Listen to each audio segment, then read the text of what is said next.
I was seething when Gail finally walked through the door, 3 hours late and smelling of cheap perfume. My hands were shaking as I tried to keep my cool, but inside I was a volcano ready to erupt. "Where the hell have you been?" I growled, my voice deep and dangerous. Gail barely looked at me as she kicked off her shoes and went to work on Mac. "How does it look to work 3 extra hours without even a phone call?" She shrugged like it was no big deal. "Boss asked if I could stay late." "Pays cash. Figured you'd appreciate the extra money." I wanted to believe her. God, I wanted to, but something in her eyes, the way she didn't quite meet my gaze, set off alarm bells in my head. What kind of work pays cash? I checked my watch at 2 a.m. Gail's eyes flashed the kind that puts food on our table. "Mac, you got a problem with this." I did have a problem with it, a big one, but I had to leave for my own shift in 10 minutes, and I knew this wasn't a conversation. We could finish this quickly. "We'll talk about it later," I said, grabbing my keys, the slam of the door behind me not doing much to ease the knot in my stomach as I drove to work. My mind went back to how we ended up here. It was '83, and the recession had hit us hard. I'd been laid off from my factory job, and so had Gail. Well, Gail had never been much for work. We scraped by on unemployment and whatever odd jobs I could get. It wasn't pretty, but we got by. Then Bobby, an old buddy from high school, threw me a lifeline, got me some construction work. He put it under the table one night over beers. "If you want it, don't mess with your benefits." I jumped at the chance. It wasn't much, but I remember rushing home that night, eager to share the good news with Gail. But when I burst through the door, I was grinning like an idiot. Gail was in one of her moods. She took one look at me, and her eyes narrowed. "You stink of beer," she spat. "I'm drinking while I'm home, worrying about how we're going to pay the bills." I tried to explain about Bobby and the job, but Gail wouldn't have it. She was on one of her tears, and I knew from experience that once she started, there was no stopping her. "Maybe if you finished high school you could get a real job." I snapped back immediately, regretting the words. Gail's face turned white, then red. "Oh, that's rich coming from you, mister." Big shot with his diploma. "It's going to do us a lot of good now." We went back and forth like that for a while, rehashing old arguments and picking at old wounds until we'd worn ourselves out. Any excitement I'd had about the new job had long since faded. That night, as I lay in bed with Gail's back to me, I couldn't help but wonder how we got here. We used to be happy, didn't we? Or was that just another thing the recession had taken away from us? I must have dozed off at some point, because the next thing I knew my alarm was going off, and it was time to get to the job site. Gail was already gone, probably to avoid another argument. As I worked alongside Bobby that day, hauling lumber and sweating under the summer sun, I tried to push thoughts of Gail and our problems out of my mind, but they kept creeping back in like water finding cracks in a dam. "Are you okay, man?" Bobby asked during our lunch break. "You seem a million miles away." I shrugged and took a long sip from my water bottle. "You just know life." Bobby nodded, understanding in his eyes. "Yeah, I hear times are tough all over." I appreciated Bobby's sympathy, but I wasn't ready to spill my guts.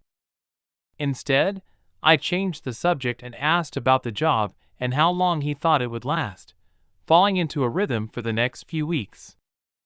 I'd work with Bobby during the day, come home bone-tired, and Gail and I would dance around each other like two cats. We would talk, but not really communicate. Then one day Gail burst through the door while I was making dinner. Her face lit up like a Christmas tree. "Mac, "You're not going to believe this," she explained, practically bouncing on her toes. I turned away from the stove with a raised eyebrow. "What's got you so excited?" "I got a job," she beamed, throwing her arms around me for a moment. I forgot all about our recent tensions. I hugged her back, grinning. "That's great, honey," where her smile faltered a bit. "It's okay.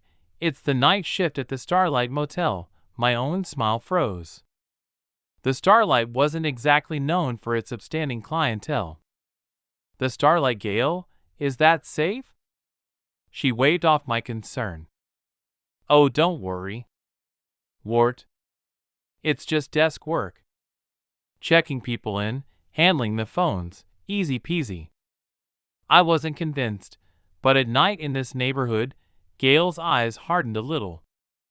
"Honey, nobody, and I mean nobody, comes to the desk after midnight. It's going to be okay." I wanted to argue more, but the determined set of her jaw told me it would be useless. Besides, we needed the money. So I swallowed my doubts and tried to be supportive. "Well, congratulations," then I said, forcing a smile. "When do you start tomorrow night?" she replied, her excitement returning. "Oh, Mac, this is going to change everything for us. You'll see." As I watched her practically float out of the kitchen, I couldn't help but feel that things were about to change for the better. I just wasn't sure if it would be for the better. The first few weeks of Gail's new job seemed to go well. Money was a little easier, and the constant tension in our house eased a little. But I began to notice changes in Gail. It was small things at first: new clothes, fancier makeup. She started going to the salon more often, getting her nails done. When I asked her about it, she'd just smile and say, "A girl has to look her best." But it was more than that. There was a new confidence in her walk, a sparkle in her eyes that I'd never seen before that both attracted and unnerved me. One night, as we lay in bed, I decided to broach the subject. "So how's the job really going?" Gail turned to me, a mysterious smile playing on her lips. "That's interesting. I'd never talked to you about it, but there's a lot to see at the motel." "What does that mean?" I asked, a knot forming in my stomach. She just shrugged and rolled over. "Nothing, honey, go to sleep." But I couldn't sleep. My mind was racing, imagining all sorts of scenarios. What exactly had Gail seen in that motel, and why wouldn't she talk about it? The next morning, as Gail was getting ready to run some errands, I noticed her fumbling with her purse, and a wad of cash fell out, far more than she should have had from her motel paycheck. My heart almost stopped when I saw the cash. I picked it up, trying to keep my voice calm. "Gail, where did this come from?" She snatched it back and stuffed it into her purse. "Tips, Mac. You'd be surprised how generous some people can be." I wanted to believe her. God, I wanted to, but the nagging doubt in my gut wouldn't go away. "That's an awful lot of tips for one night." Gail's eyes flashed dangerously. "What are you implying?" "I'm not implying anything," I said. "Back off. I'm just surprised that all she did was grab her keys." "Well, don't be. I told you this job was going to change things for us." The door slammed behind her, leaving me standing there feeling like a fool. Grateful, yeah, right, more like suspicious as hell. I couldn't sleep that night. I tossed and turned, Gail's words echoing in my head, and by the time my alarm clock went off, I'd made up my mind. I was going to find out what was really going on in that motel. I called Bobby and told him I needed the night off. He didn't ask any questions, just said, "You got it, man, everything's okay, I hope." I mumbled, not believing it for a second. I waited until Gail left for her shift, then jumped in my truck and drove to the Starlight. My hands were sweating on the steering wheel as I pulled into a spot across the street, out of sight of the motel office. Nothing happened for the first hour. I was starting to feel like an idiot sitting there spying on my own wife, but then I saw her. Gail came out of the office, looked around furtively, then hurried down the street. I slumped in my seat as she passed, my heart pounding. She wasn't going home. No, she was going to the Kitty Cat Club, a strip joint a few blocks away, so what the hell? I watched stunned as she disappeared inside. 10 minutes later she came out and went back to the motel. This pattern repeated itself several times throughout the night. I felt sick. What was Gail doing in a strip club? Was she? No, I couldn't even think about it, but the evidence was right in front of me. Around 3 a.m., I saw Bobby's truck pull into the motel parking lot. What was he doing here? I watched as he got out and walked straight to the office. My mind spun around Bobby and Gail. No, it couldn't be. Bobby was my friend. He wouldn't do that. But then again, I thought I knew my wife too. I was about to get out of the truck and confront them. When Bobby came back out, he looked around, saw my truck and walked over. I rolled down the window, my mouth dry.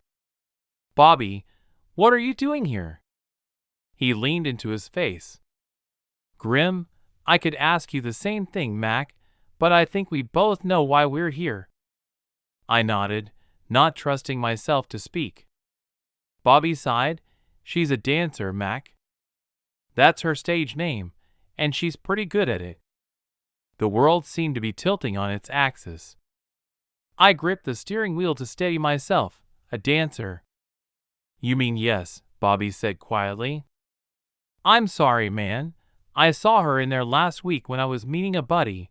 I didn't know how to tell you. I felt like I was going to be sick. Does everyone know? Am I the last to know? Bobby shook his head. I don't think so, Mac. What are you going to do? I sat there for a long moment, trying to take it all in. My wife was stripping in some sleazy club, and who knows what else she might do for money. I don't know, Bobby. I finally said, I really don't know.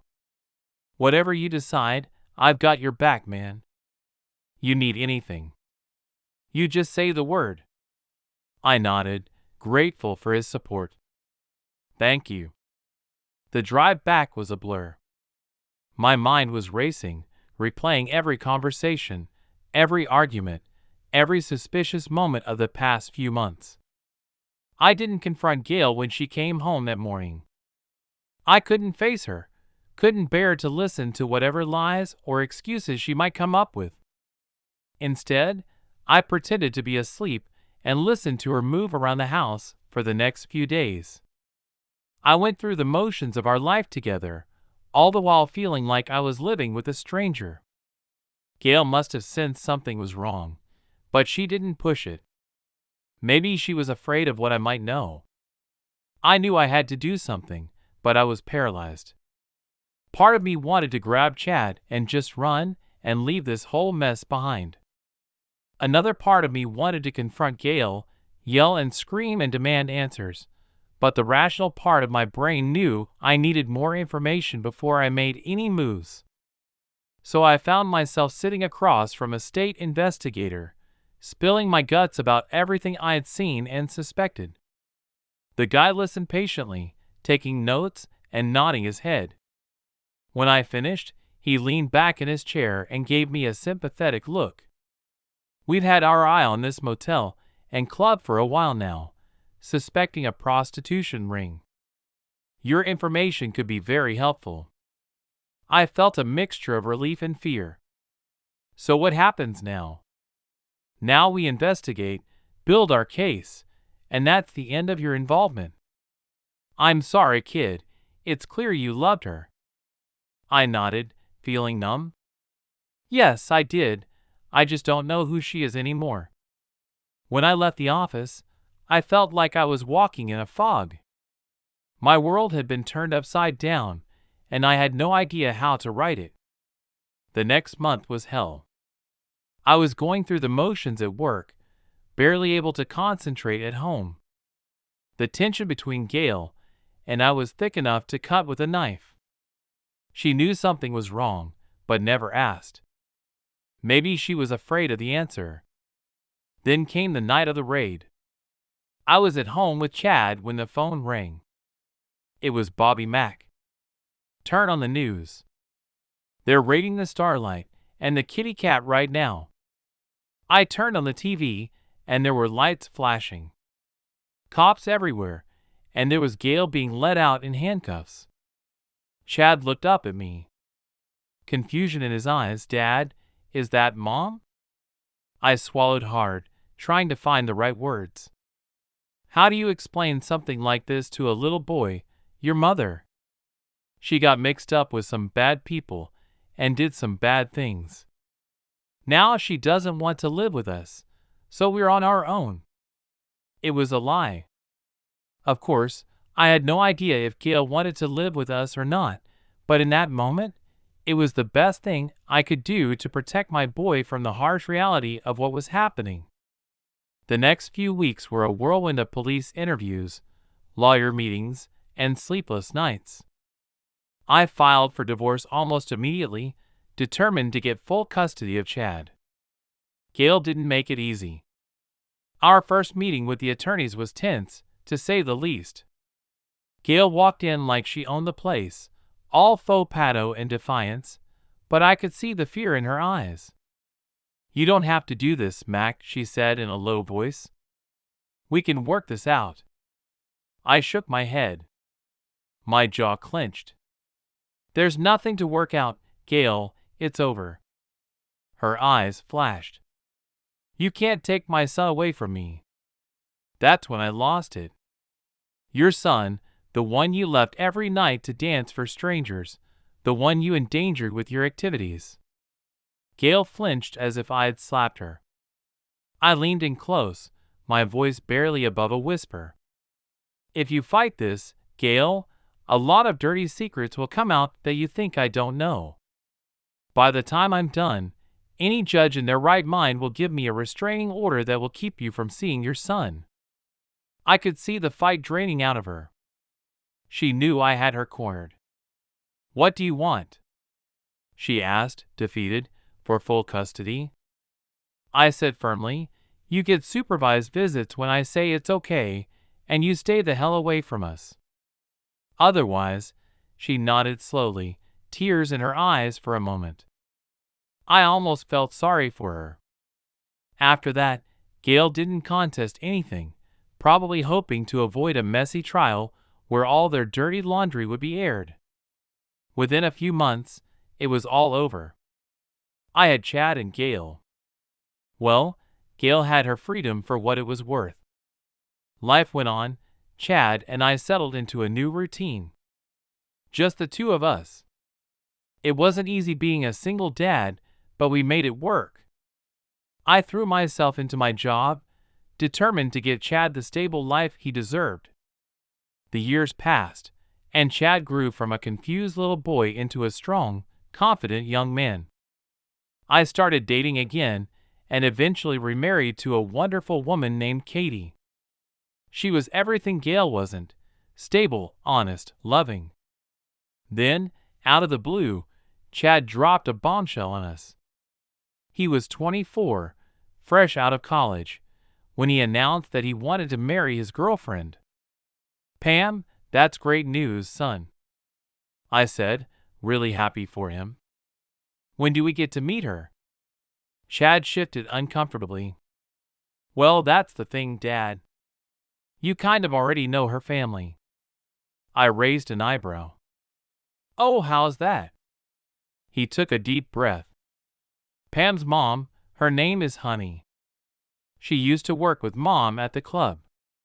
The world seemed to be turning on its axis, Honey. I recognized her from the police reports. One of the women arrested with Gail, and now her daughter was marrying my son. Does Pam know? I asked, my voice cracking as I recounted what had happened. Chad nodded. Yes, she does. We've talked about it a lot. Actually, she's not her mother's father, just like I'm not mine. I sat there for a long moment, processing. Then I looked at my son, really looked at him. He wasn't that confused little boy anymore. He was a man making his own decisions.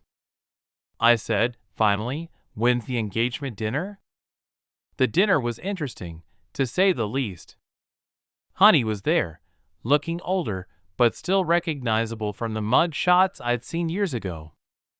She seemed genuinely happy for Pam and Chad, and I had to admit that Pam was a sweet girl. As we sat there making awkward small talk and trying to ignore the elephant in the room, I couldn't help but wonder, where was Gail? Did she know about this? Would she be at the wedding?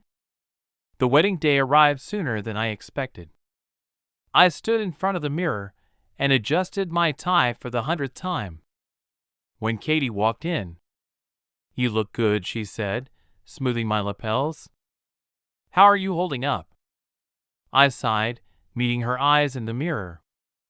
Honestly, I don't know if I'm happy for Chad. I really am, but you're worried about Gail seeing Katie finish for me. I nodded. We'd gotten word that Gail would be attending the ceremony, but keeping a low profile. It would be the first time I'd see her in years. Whatever happens, Katie said, squeezing my hand, I'm right here with you. The ceremony was beautiful. Chad looked so grown up in his tuxedo, and Pam was radiant in her white dress. As I watched them exchange vows, I felt a surge of pride mixed with a twinge of sadness. My little boy was all grown up and starting a family of his own. It wasn't until the very end that I finally saw her, Gail. She was standing off to the side, sipping a glass of champagne. Looking older, tired, her eyes met mine across the room, and for a moment it was as if no time had passed at all. I excused myself from the conversation I was half listening to and made my way over to her. I could see the years etched on her face, the weight of regret in her eyes. "Hello, Mac," she said softly. "It's good to see you." I nodded, not daring to speak. Still, we stood there in awkward silence for a moment before Gail spoke again. "Chad looks so good. You've done a great job with him. He's a good kid, man." "I mean, he's a good man." Gail nodded her eyes. "Misty, I know I have no right to ask, but do you think we could talk in private? There are things I have to say." Part of me wanted to refuse to go and leave the past in the past, but another part, a part one thought I'd buried long ago, was curious. "What could Gail possibly have to say after all these years?" I finally said, "but make it quick. I don't want to miss too much of the reception." We found a quiet corner of the garden outside the reception hall. Gail sat on a bench and I leaned against a tree, keeping my distance. "I owe you an explanation," Gail began, her voice shaking. "I know it's years too late, but I need you to understand why I did what I did. I crossed my arms and stole myself." "All right, I'm listening." Gail took a deep breath. "I did it for the money, Mac. We'd been broke and struggling our whole lives. Suddenly, I had a chance to make some real money. At first, it was just dancing, but then she stopped and I felt a mixture of anger and pity rise in my chest." "Then what, Gail? What happened then?" "I got greedy," she admitted, her voice barely above a whisper. "The money was good, and I liked the attention, the power. I told myself it was all for us, for Chad, but it was a lie. I was doing it for me." I listened as she poured out her story, how she'd been coerced at first, but then willingly continued, how the money and the lifestyle had become addictive, how she'd lost sight of what really mattered. I was a victim of greed and stupidity. She said she finally looked me in the eye, and it cost me everything. It took me years to come to terms with it, but I've moved on. I own a gentleman's club now, legitimate business, no funny stuff. She reached into her purse and pulled out a business card and held it out to me. I took it reflexively, not knowing what to say. I'm not asking for forgiveness, Mac Gale said, standing up. I know I don't deserve it. I just needed you to know the truth, all of it. I nodded, still processing everything she'd said. Thank you for telling me I'm done. Gale gave me a sad smile. Goodbye, Mac. I doubt I'll ever see you again. So live well, love your wife and daughter, and protect them as best you can. As I watched her walk away, I felt a weight lift from my shoulders. The anger and hurt I'd carried for so long began to dissipate, replaced by a sense of, not forgiveness exactly, but understanding. I made my way back to the reception and found Katie on the dance floor with our daughter, Melody. As I watched them twirl and laugh, I felt a surge of love and gratitude. Everything okay? Katie asked. As I joined them, I nodded and pulled her close. Yes, later that night, as Katie and I were getting ready for bed, I told her about my talk with Gale. How do you feel about all this? She asked, her voice soft. I thought for a moment.